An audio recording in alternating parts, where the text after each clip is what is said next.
Well, we are officially back. Back to the grind of good old Call of Duty. Yeah, so last night went to Grandslam. It was honestly a really cool experience.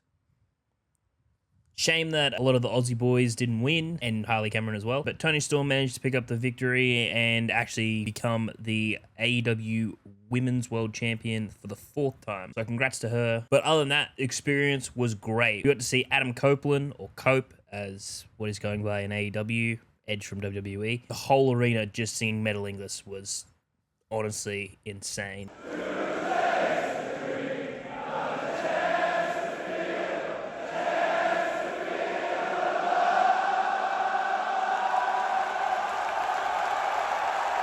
The chants from everyone, we honestly thought that the crowd was going to be tired by like the main event. I think we kind of went a little bit too hard at the start. But in saying that, we all got behind all the Aussies except for Kyle Fletcher because he's heel at the moment. We cheered Will Ospreay more than we actually cheered Kyle Fletcher, who is a Sydney-born wrestler, which is funny, I think. It's hilarious. Didn't watch Edge and Kenny Omega live was, yeah, something that I'll never forget.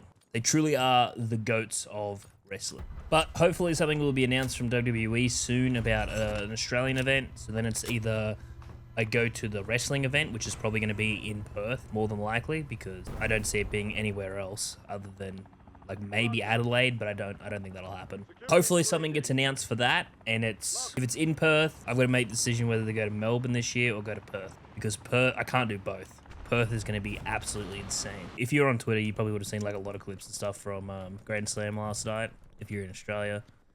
But a lot of Americans complaining that the Aussies spoiled it, but like we're at work generally when like WWE and stuff like that's on. That gets spoiled for us if we're on Twitter, so suck it up. But yeah, I honestly don't know how Buddy Matthews didn't win his match against Okada. Just some of the things he did. He kicked out of the Rainmaker for starters, which is Okada's finisher if you don't watch wrestling. Not many people kick out of that. He did like 3 of his finishing moves, including Murphy's Law. He also did Rhea's Prison Lock, which was sick. It was actually really cool to watch live. It was pretty crazy. Like, I think his match was pretty good. Robbie Eagle's match wasn't too bad either. I actually wasn't 100% sure if he was going to win his match. But the Australian crowd definitely got behind a lot of the Aussies, which I was happy about. It just sucks that Kyle Fletcher is heel at the moment, so like he kind of got booed. But hey, that's the way that you play your character, bro. And he played a really good job at his heel for what he did.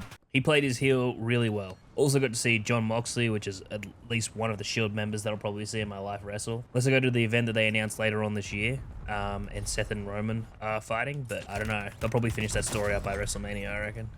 AEW did announce that they're going to be back next year. Oddly enough, they announced it before Grandslam actually even happened. They oddly announced it before Grandslam actually even aired in the US. I don't know if they're going back to Brisbane, but they definitely will be on that side of Australia. And if they do go to Brisbane, it probably won't be Grandslam again. It'll probably be something else. Another cool finisher I got to see was Athena's finishing move, the Total Eclipse, or I think she calls it the O-Face now. That was actually kind of nuts to watch. Yeah, but overall, event was actually really sick to watch live.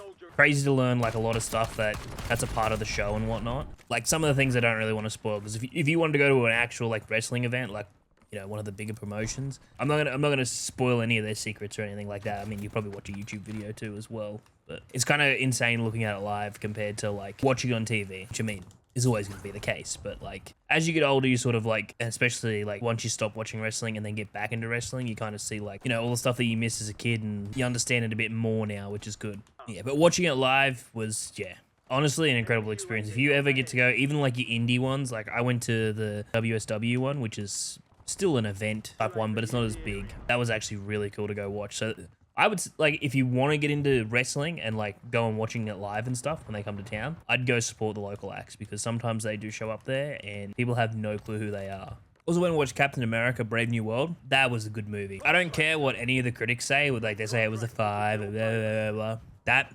was a good ass movie. And I think people are expecting it to be like, out of the gates, great, crazy, insane.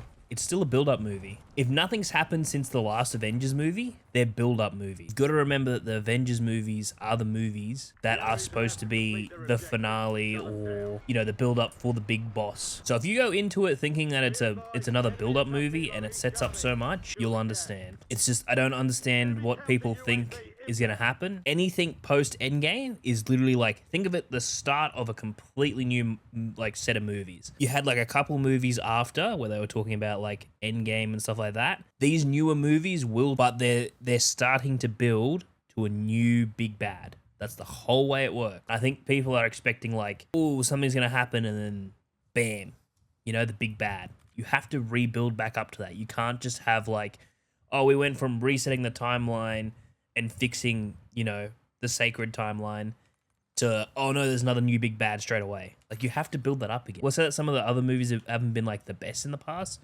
100%. There have been some good movies and there's been some not like great movies, but they're still watchable. They're not like Thor the Dark World, like goddamn. It's still a really good movie. The way they did Red Hulk, I think was good. And especially Thunderbolt Ross's character, really well. The villain of that movie is sick. I knew he was going to be in it, but that's all I'm going to say. It was a good movie. If you're contemplating going to watch it, I'd suggest going to see it. I think it was a solid 8. There's definitely some things that they could have improved on and like had, but visual effects, I think the story was all right. It wasn't like overly predictable, but it was kind of predictable. So yeah, and the cameos were pretty good. I think it was a solid 8. If not, wait until Disney Plus and then watch it. Speaking of streaming services, I really need to watch Cobra Kai and catch up with that. If there's no video from me on Thursday, you know that I'm watching that. If you guys enjoyed, be sure to hit that like button. We're back on the grind. We're going to try and get this Abyss camo done within the next couple weeks. It's going to be a long road, but once we move on to the SMGs and the assault rifles, we're chill. So I'll see you guys in the next video.